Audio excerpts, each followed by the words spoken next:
Hello, I want to welcome everyone here, and as people trickle in, welcome to Dissidents and Dictators, Human Rights Foundation conversation series where we expose dictators, debate pressing global human rights issues. My name is Alvaro Piaggio, and I'm a senior policy officer with HRF. HRF is a nonpartisan, nonprofit organization dedicated to promoting and protecting human rights globally, with a focus on countries under authoritarian rule. We unite people in the common cause of promoting liberal democracy. You can visit our website, hrf.org, to learn more about the work that we do. Please also make sure you follow us on Twitter for more conversations like this one. And just so you know, this conversation will be recorded and be released as a podcast. Today, we're going to have a conversation with Håvard Melnæs. He's the editor of the Norwegian soccer magazine Josimar. Håvard and his team cover the beautiful game with a much-needed focus on critical and investigative journalism, shedding light into the corruption, cronyism, sportswashing, and, well, recently links to human rights abuses that are running rampant in sport around the world. Well, now that the World Cup is entering its final stages, questions regarding human rights abuses in Qatar and FIFA's growing corruption continue to linger. In spite of a myriad of statements of support from human rights and inclusion, FIFA has earned an infamous reputation in recent years by granting the hosting rights of its most prestigious competition to countries ruled by authoritarian regimes with terrible human rights records, as is the case today with Qatar. Håvard, thank you so much for joining us today. Yeah, thanks for having me. Perfect. Yeah. So let's. I want to start with people who aren't familiar with your work, with your magazine. I want you to tell us a little bit about Josimar, about yourself. What got you into this whole business of this new approach to sports journalism. Well, Josimar is an independent Norwegian magazine. And we publish articles both for Norwegian readers and also for international readers in English on our international website, josimarfootball.com. And when Josimar started up in 2009, we were our aim was really to be a kind of like a nerdy football magazine, writing stories that mainstream media wouldn't write about. And we did that the first couple of years, and then suddenly in late in 2010, to our big surprise, Russia was awarded the World Cup for 2018, and Qatar was awarded the World Cup for 2022. And then slowly, very little by little, we started kind of digging into how did this happen, because for the 2018 tournament and for the 2022 tournament, there was a lot of really strong candidates. And FIFA's own evaluation report regarding the countries fighting for the hosting right. They put Qatar at the bottom and Russia at the place before them. So they were the two, in FIFA's own eyes, the two lesser candidates. But the two lesser candidates ended up getting the hosting rights.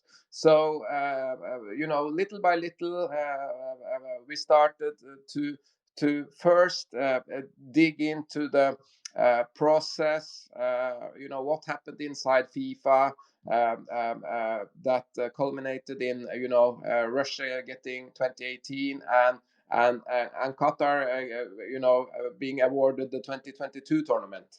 But we started out as a we love football. We love. My first memories from the World Cup is from the World Cup in 1982, and I remember pretty clearly the day Brazil lost 3-2 to Italy. And me, I was 9 years old at that time. I was crying in the couch, when Brazil went out of the World Cup. And next to me was my mother crying as well. So I have a lot of feelings, about the World Cup. But the past two World Cups, that were the one in Russia and the one happening now in Qatar, has really really kind of changed my whole concept of World Cup, because I used to enjoy the World Cup, and now I hardly watch any games at all. Of course, it is really tragic. So I want to go back to you mentioned Russia first. Obviously, I mean we're going to dig into Qatar. I mean this is the most pressing issue right now, but it started with Russia really. The most blatant sports washing and eyebrow raising choice of host. You mentioned this was in 2010, and in the lead up to that World Cup, you had the first invasion of Ukraine by Russia, and at the same time you had Infantino, which was, I believe, I'm not sure if he was already a president at the time, but later he became very close with Vladimir Putin. So can you tell us a little bit about the work you did, like investigative journalist, some things that you saw in the lead up and during, even a little bit after the World Cup in Russia? Yeah, well, leading up to the World Cup in Qatar, especially I think in Western Europe, Qatar has been subjected to massive criticism because of their dire human rights record. In many ways, that was the same thing in Russia.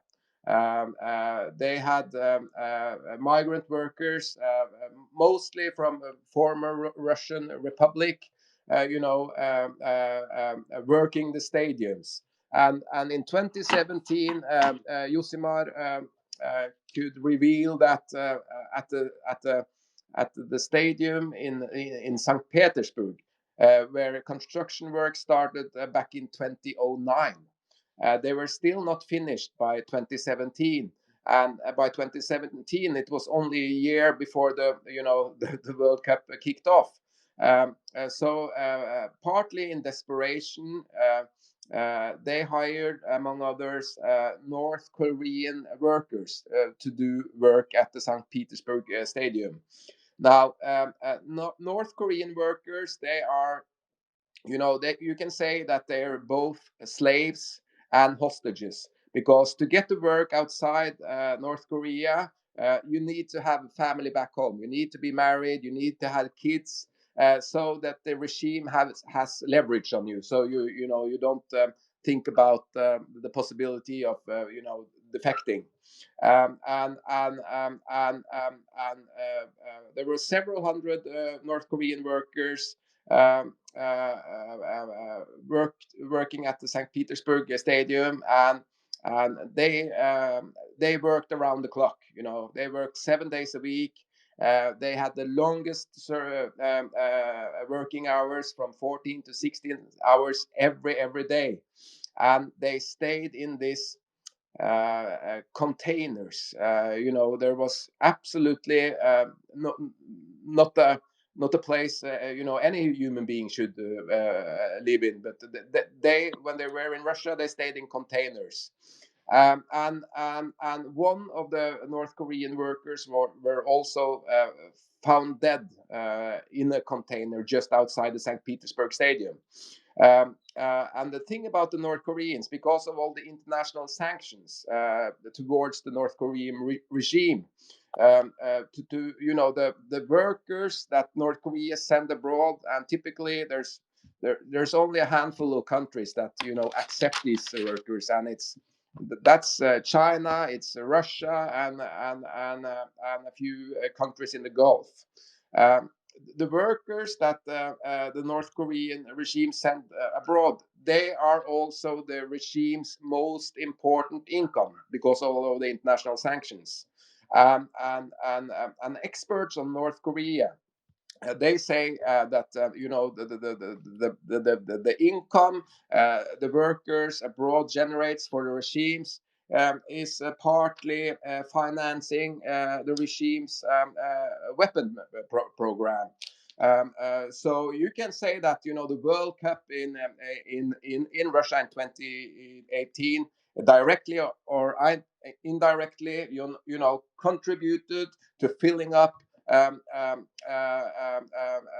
the pocket used to pay for weapons and develop weapons. Also, whenever you give a hosting right to authoritarian regimes, these authoritarians like Putin, they're going to use the World Cup to suppress their own citizens.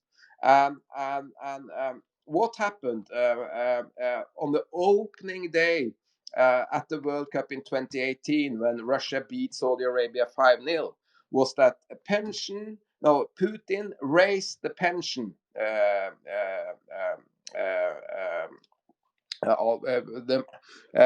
raised the pension for men with 5 years and for women with 8 years.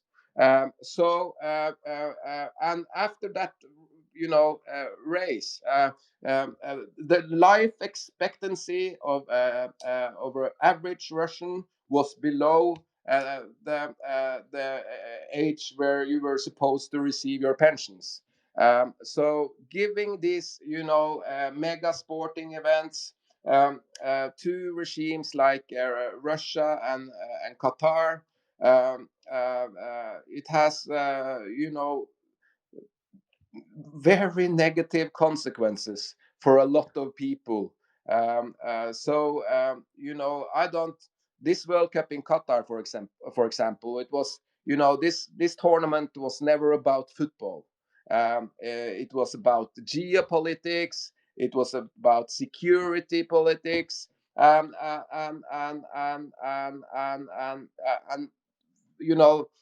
but they're trying to create this illusion that we are, witnessing the festival of football. But we're not falling for that illusion because Josimar, we have been in Qatar several times. We went there in 2015. We went there in 2018. We went there in 2021, 2022. And when in Qatar, we have spent almost every single day from morning to evening inside labor camps, listening to the migrant workers' stories. And after doing that for a while, there's no way you're gonna, enjoy whatever is happening inside the stadium. Absolutely. And good thing you mentioned, and this is also going to be my next question. Just moving on to Qatar now.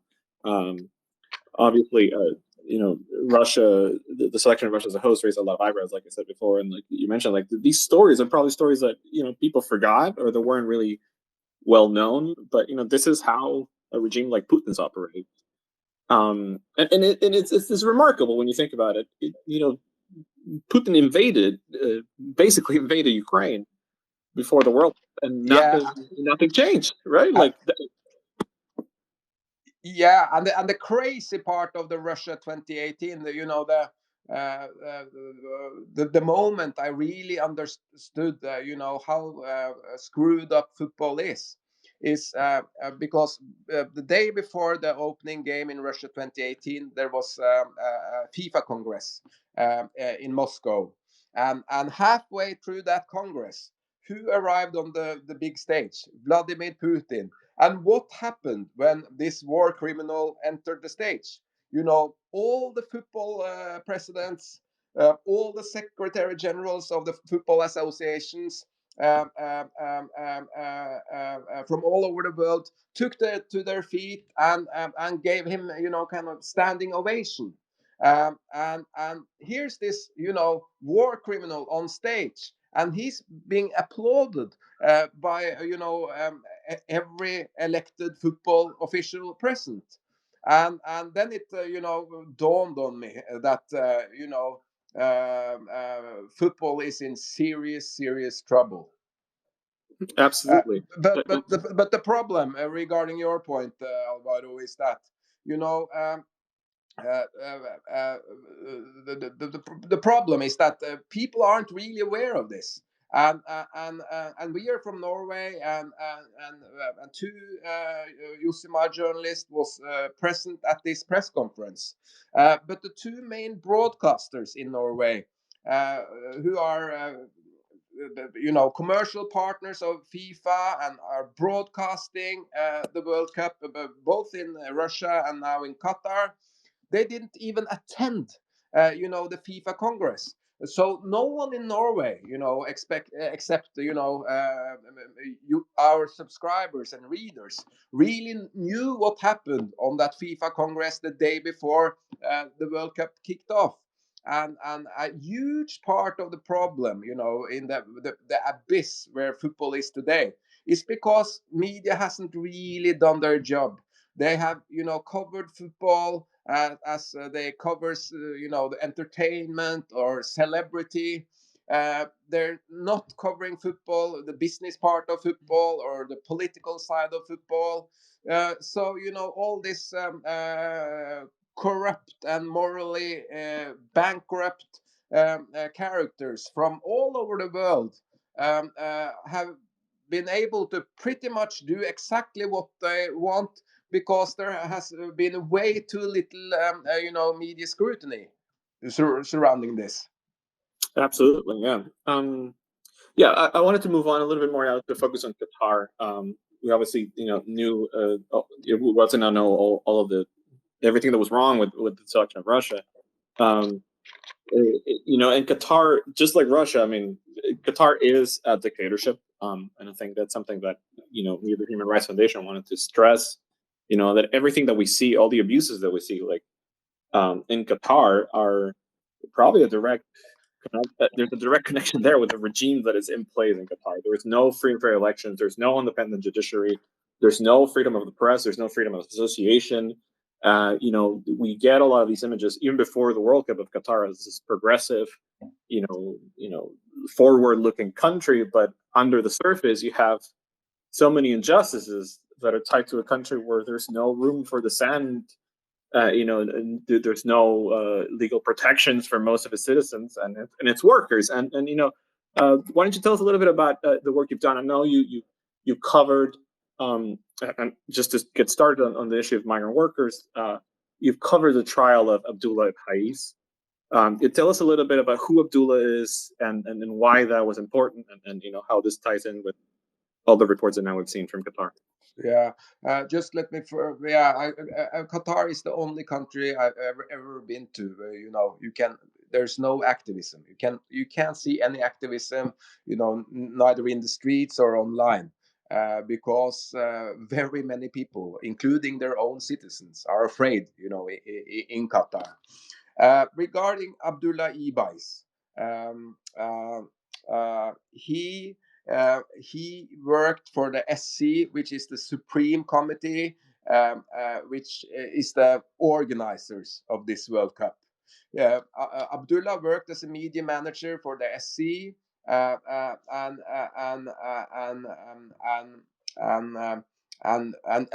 did a good job. He started in 2014.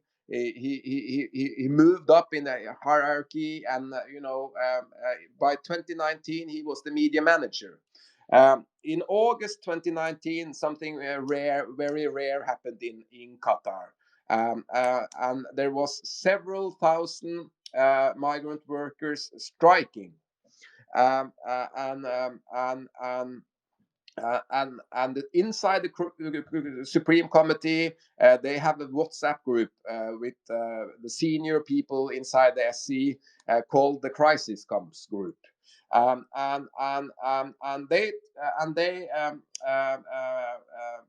they shared information about the strike on the Crisis Comms Group. And at one point, Hassan Al-Tawadi, the boss of the World Cup, wrote in the group that we need our social media team on this, and clarify that this is not 2022 related. But but Abdullah and a colleague of his, they went to the strikers. They talked to the strikers, and they very quickly found out that among the strikers, there were several hundred, in fact, that had been employed by the SC or on stadium project, and that hadn't been paid for up to 4 months. So in this internal chat group called Crisis Comms, Abdullah warned Hassan al-Tabadi against, making a public statement because it was indeed 2022 related. And following and this started huge and heated discussions among the members or the employees of the Supreme Committee. And at one point, Hassan al-Tabadi leaves a voice message to the other members of this group, and says, amongst other things, put a spin on it. That they should spin the fact that it was indeed workers who had worked on World Cup projects involved in these strikes. And Abdullah continued to argue against it. And at some point, another senior employee of the SC, intervenes and says, if we make a statement that no World Cup workers were engaged in these strikes, then we are, risking the reputation of the state. So there were really high stakes and really heated discussions. And after this, this exchange that lasted for several hours and hours, Abdullah felt that he might have, he had been too honest, and he kind of started to fear that this could have consequences. And 2 months later, officers from CID, the Criminal Investigation Department, came to the Al Bida Tower in Doha, where the SC are located, and they arrested Abdullah Ibis. And they took him to interrogation. Abdullah repeatedly asked to have a lawyer present. And whenever he asked that, the CID officers will tell him stuff like, if a lawyer comes here, we will break his leg, or stuff like, do you think you are in an American movie? And after several days of interrogation, and Abdullah wasn't able to contact the lawyer, wasn't able to contact his family, and the CID officers threatened him with, we will put you away for 6 months, and no one will know where you are. Finally, Abdullah, signed. 1.5 years later, this case went to trial. Absolutely no evidence was presented against Abdullah in the court case, except his coerced confession. There had also been an internal investigation within the SC. And it was because of this internal investigation that Abdullah was arrested, because this internal investigation was, the report was delivered to the police. But I have had access to the whole internal investigation, and it's nothing in this investigation that points to any wrongdoing on Abdullah's part. And the man, Khalid al-Kubaisi, who was leading the internal investigation, he was he was asked by the judge in court, did you find any wrongdoings of the part of the accused? And he said no. And But Abdullah anyway was sentenced to 5 years in prison, and a couple of weeks ago, all his appeals has been denied, and earlier this month he was physically assaulted by prison guards, and he had to stay 4 days in solitary confinement, uh, in the complete dark, and the AC on max cold. Abdullah is the father of 2 small boys, and when he went to prison, his youngest son was 2 years old, and today his youngest son is 4 years old, and their Abdullah's sons keep asking Hala, Abdullah's wife, why don't we see our father anymore? Doesn't he love us anymore? So uh, you know, uh, Qatar.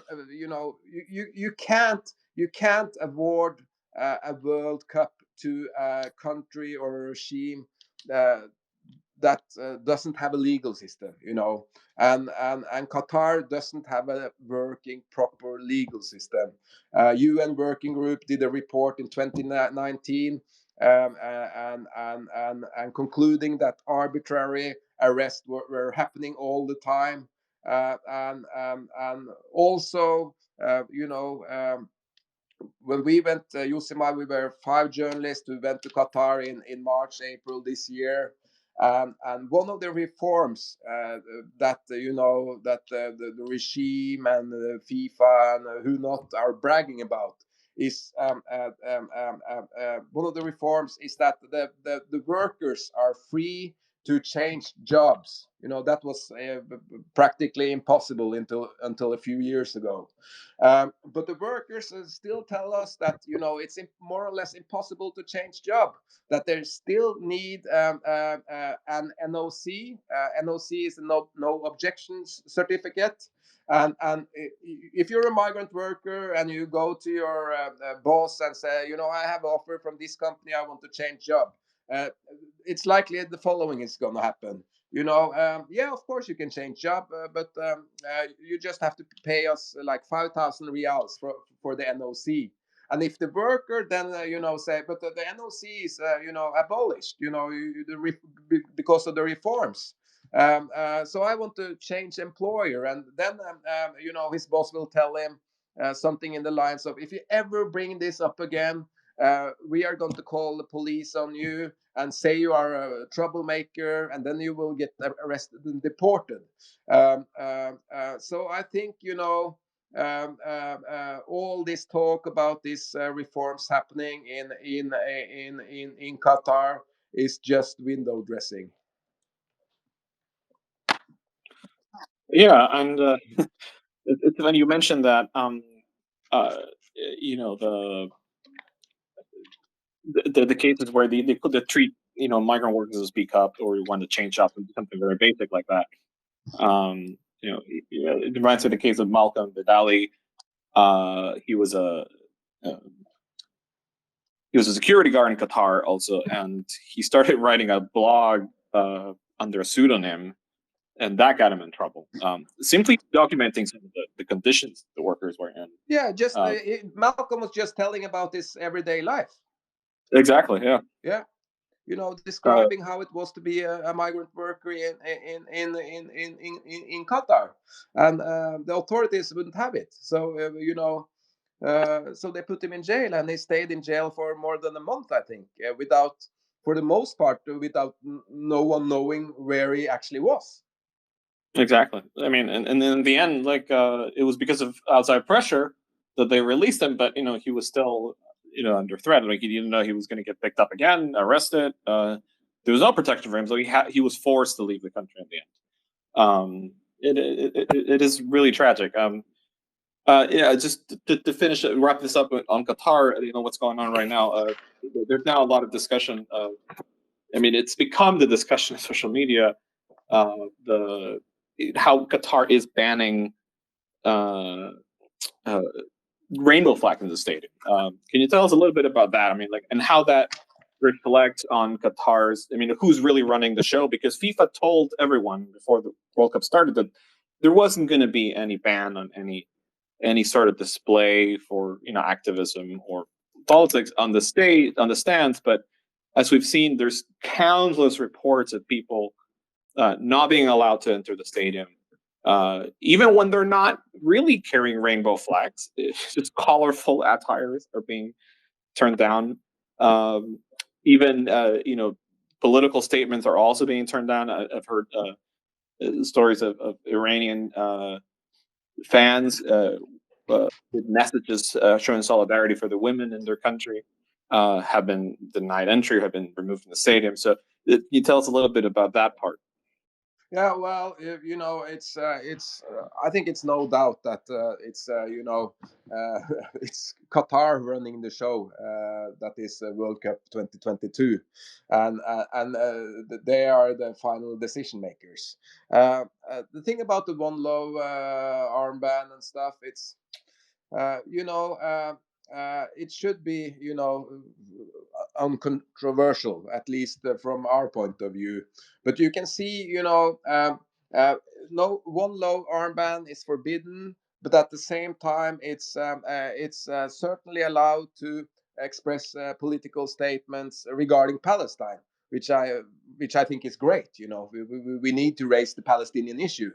But so there's no clear logic here in what is accepted and what is not accepted. From the outside, it seems like what is accepted at the World Cup is what the Qatari regime think is acceptable, and to raise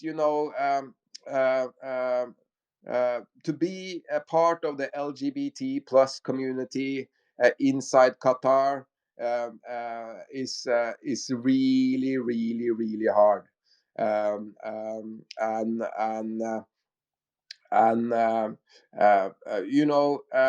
Qatar like the regime like to portray this World Cup as that every Qatari citizens is behind this mega event. But in reality, below the surface or behind the carpet or whatever,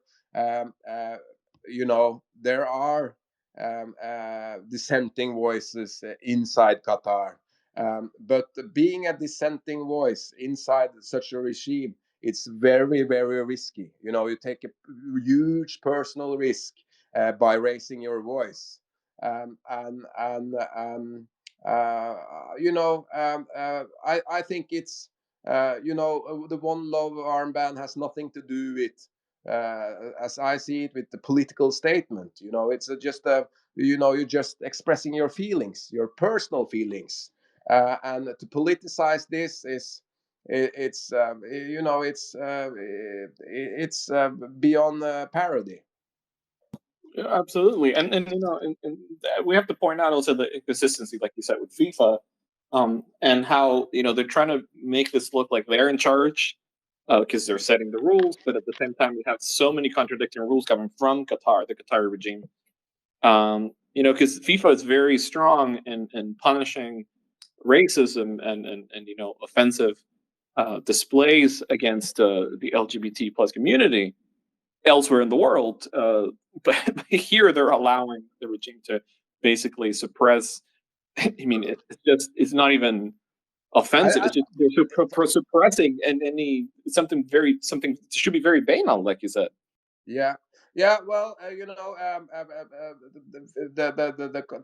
Qatari organizers, the World Cup host, and FIFA, for several years they have been, they have been speaking with one tongue. So whenever FIFA make a statement, they run it by the SC, the Supreme Committee, to make sure they're fine with the statement, and vice versa. So, and when FIFA and rules FIFA follow the rules when it's convenient for them, and they don't follow the rules when it's inconvenient to follow the rules. And we see this all the time.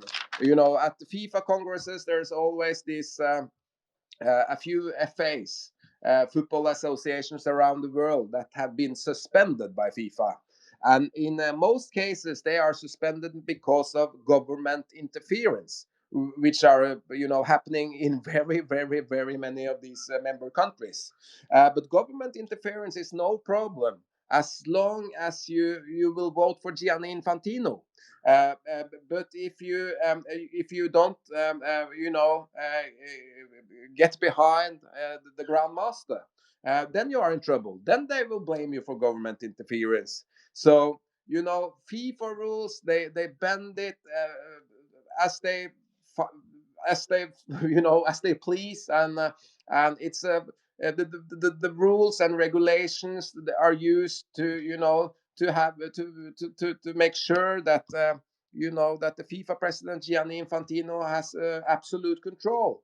And for my part, I thought this World Cup has had the perfect start.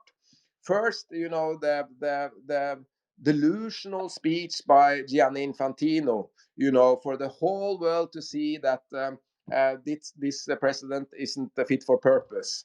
And on the second day, on the opening day of the World Cup, when Qatar was playing their first ever World Cup game in their own country.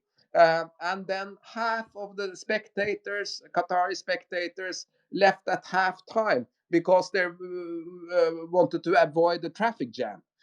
So um, I think that it was good for the future of football. That speech by Infantino, because most people don't really follow FIFA, and most newspapers really don't write about FIFA. But this speech, many people that normally doesn't follow FIFA, they heard this speech, and then they could see and hear with their own eyes and ears, how bad things really are at the top of FIFA.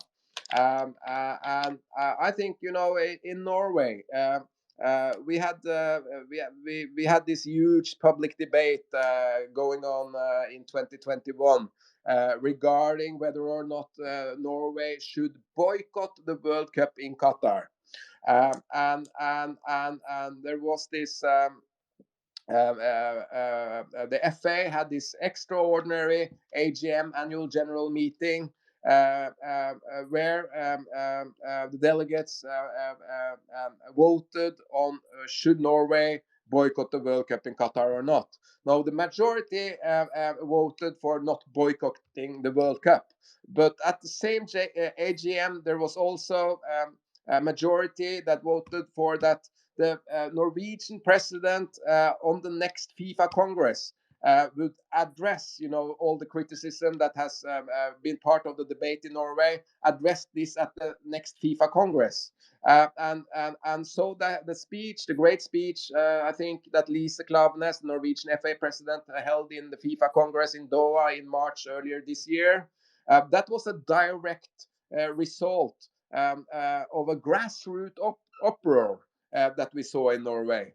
And when people engage, that helps, and that grassroots uproar is, it's still alive. And we can also see it, whenever there's a World Cup broadcasted on the TV, they have a lot of advertisers, for the World Cup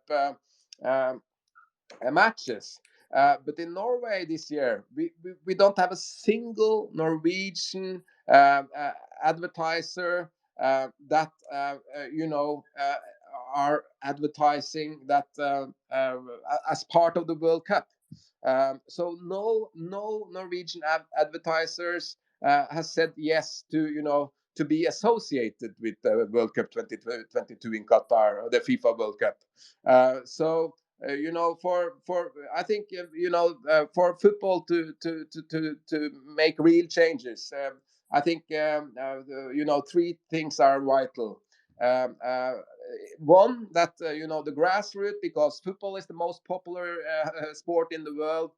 and the supporters are like the biggest grassroots in the world. The grassroots and the supporters of football need to, continue raise their voices.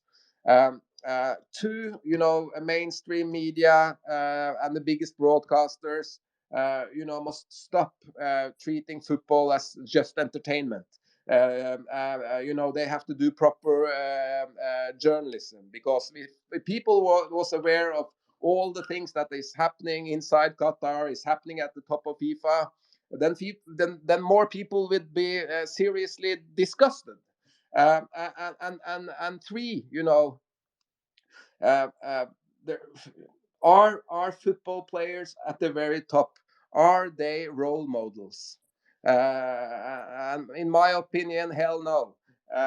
But we need, if if Cristiano Ronaldo or Messi, like 5 or 10 years ago, said in an interview that World Cup in Qatar, no, I'm not playing there.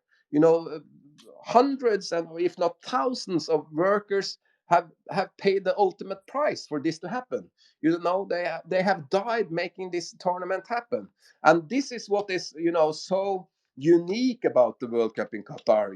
They had to build not only the stadiums but pretty much all the infrastructures to make this tournament happen. And during that course, thousands of some of the most vulnerable people in some of the poorest countries in the world have been exploited under slave-like conditions.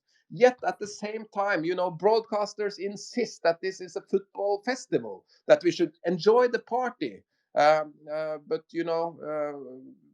we don't see it the same way as they do. Absolutely. Yeah. Thank you. Howard. I was actually going to be my next question. I was going to ask you about what can be done for things to change. I know it seems like a very uphill battle.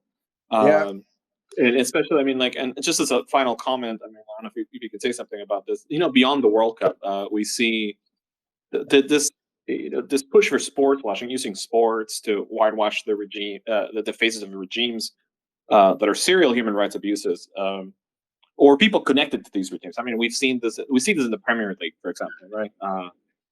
In England, up until very recently, Putin's right hand owned one of the biggest clubs in London, Chelsea, right?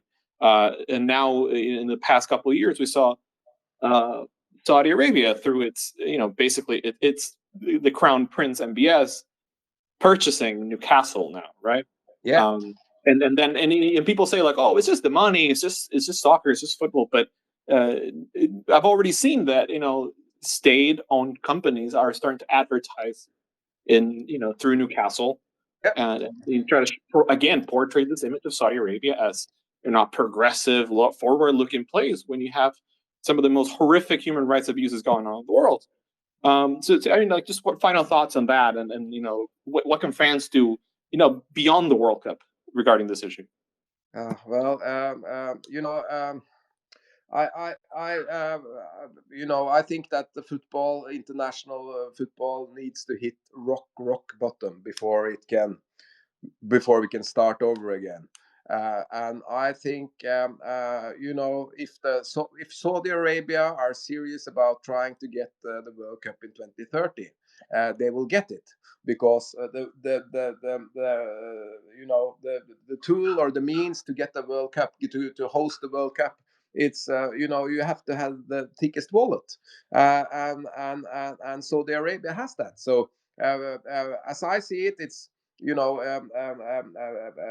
it's pretty obvious that Saudi Arabia, not alone, but with co-hosts, will have a real chance to host the 2030 World Cup.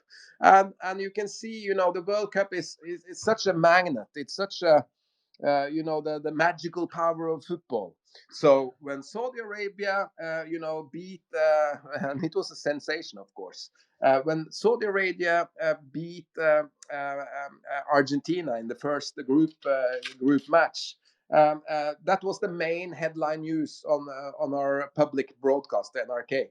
Saudi Arabia with a shock win over Argentina.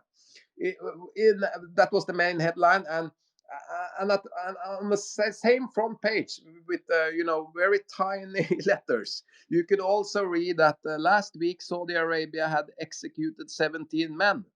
But that was considered, of course, way lesser news than the fact that they had won a football game. According FIFA has in place, human rights statutes now. So if they're gonna follow the human rights guidelines, there's no way Saudi Arabia should be able to host the World Cup. But we who follow FIFA closely, as I mentioned earlier, know that FIFA only follow their own rules when it works in their favor. I think the battle of the soul of football. We are past halftime. And we are looking for a defeat. Football is really, really struggling because for too long, every football politician, and this also, Norway is one of those countries. They have on autopilot always, accepted the highest bidder, and have never really bothered to see where the money is actually coming from.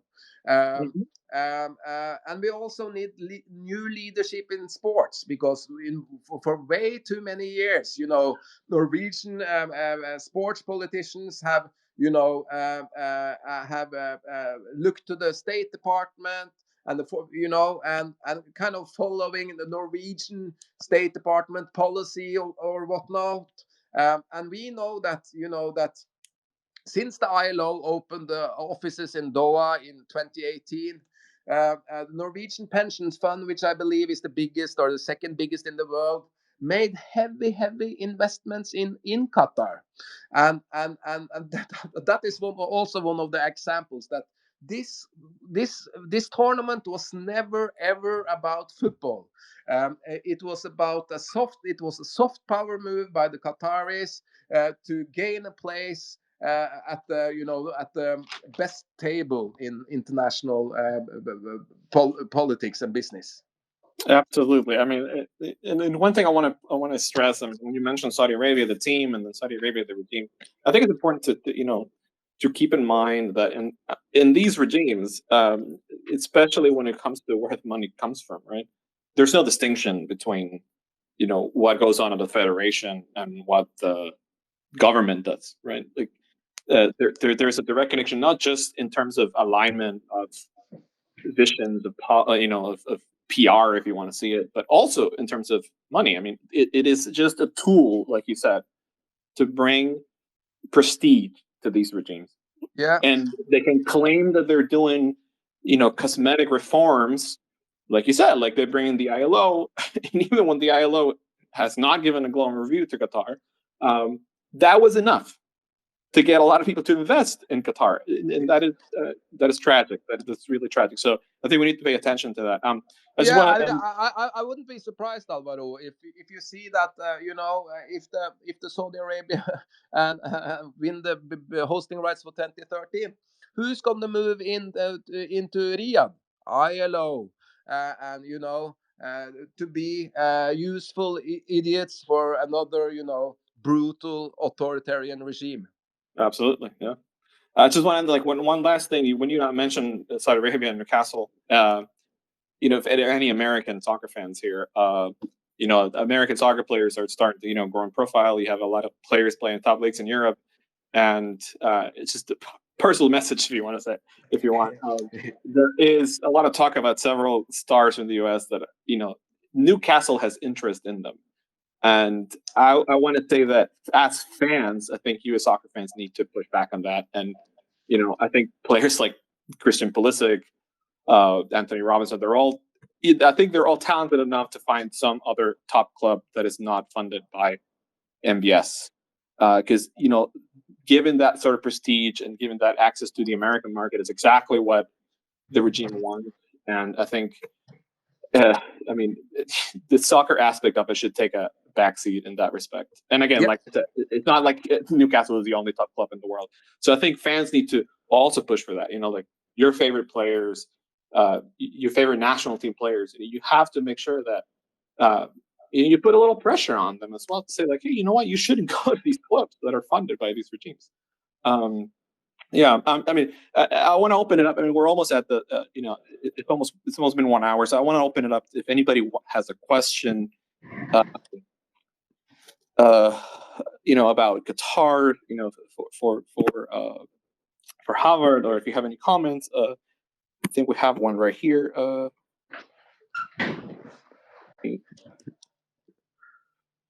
Ian, I think he got disconnected. Or yeah, there he is. Ian, kind of a quick one. No one's mentioning Manchester City in this. They're in the same situation. They're exactly the same regime, and they've essentially bought their way in. So you've got absolutely. No, you're right. I mean, it wasn't. Newcastle was a little example that came to my mind, but yes, Manchester City are owned by the UAE basically, and they have been doing this for years, right? Yeah, Manchester is the richest club in the world. Like it's outrageous. Yeah, well, one of the richest. And the problem is, you're not over here, but what happens is if you say anything to any of their fans about female genital mutilation, as an example, where it is pretty much a commonplace practice, then, and you mention anything to that, and you just get thousands of people defending these monsters, and it's just ridiculous, and they shouldn't have been allowed to buy them, and now they have got Newcastle fans defend, honestly, tens of thousands of Geordies defending them every day. Yeah, that's you know, that's one of the reasons these regimes buy into football clubs, because you know, you're not only buying a football club, but you're also you know, getting a huge army of supporters behind you, and it's, you know, regarding the Newcastle supporters, you know, UK is very divided, you know, London and the north, and economic standards in the north are, you know, way below London and the rest of the country. And when Newcastle supporters see, you know, the UK government making you know, deals with Saudi Arabia, new deals announced almost you know, every other week. Why can't Saudi Arabia buy their club? You know, and I get that argument totally. But we need, you know, we need a complete overhaul of football, but that won't happen before football hits absolutely rock bottom. And even though football is at a bad place today, you know, we're still nowhere near the bottom. There's another thing as well in Britain as well. People can move clubs. In England, honestly, you're more likely to leave your wife and your children than you are your football club. And that isn't me just saying that on the thing. That is a stone cold fact. And so these people know that it's bizarre. Then they know this. They absolutely, these people, they are tied in. They will not. It doesn't matter who's in charge. They will follow whatever they say. Yeah. That's why nation states should not have been allowed to buy them. Sorry. No, absolutely, Ian. I think there needs to be some sort of limitations. I mean, we have. I mean, across the world, we have limitations on sanctions on you know, authoritarian regimes, human rights abusers, and I think we need to be more strict with, you know, who, you know, when we allow regimes like these to, you know, operate, you know, in football clubs, like you said, like soccer clubs, like they have huge followings. In like Håvard said, that you're buying not just the club, which is a massive investment, but you're also buying, you know, the support of people. I mean, I think that's something that needs to be taken into consideration. We're running out of time, so I want to give caught of sight the last question here. How you Yes. doing, guys? Great conversation. And great to have it aired at this point, because there was a fear during this World Cup that a lot of these issues would just wash away once the football started, and I'm glad that they haven't. Just a question. You talk about rock bottom. Football has to get to rock bottom, or that it's half time and football in the battle for football soul. What does rock bottom look like? Is that a World Cup in Saudi Arabia, or is it Liverpool being bought out by a nation state from the Middle East? Like, what are we talking about here in terms of rock bottom? And just secondly, is there any practical way in which football supporters can try and influence the direction of, we'll say, the Premier League in terms of buying clubs? Because it feels like we're kind of helpless bystanders in this whole thing. Thanks. Regarding rock bottom, I'm not sure I have the imagination, to envision football's rock bottom. But certainly a part of it is if Saudi Arabia getting the hosting rights, and I think especially if a club like Liverpool. Which which are known to have supporters with huge awareness on social issues.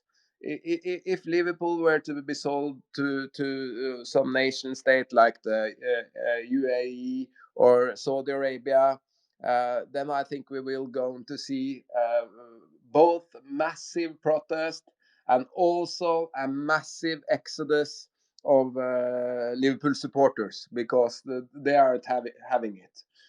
So we need, part of the reason why the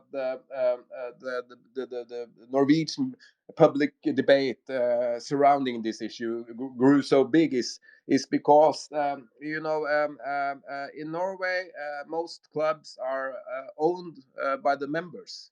So there's a membership there. So if you're a member of a club, you can go to your club's annual general meeting and make suggestions. So you can influence or try to influence from the inside. The huge problem in for example the English Premier League clubs is that these owners doesn't really care what the supporters think, because if not the local supporters will attend the games, some tourists from Norway or Asia or whatever are going to buy those tickets. So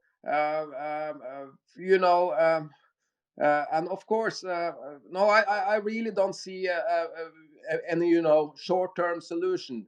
But I think the more it becomes apparent to people following football that football is is heading in the wrong direction.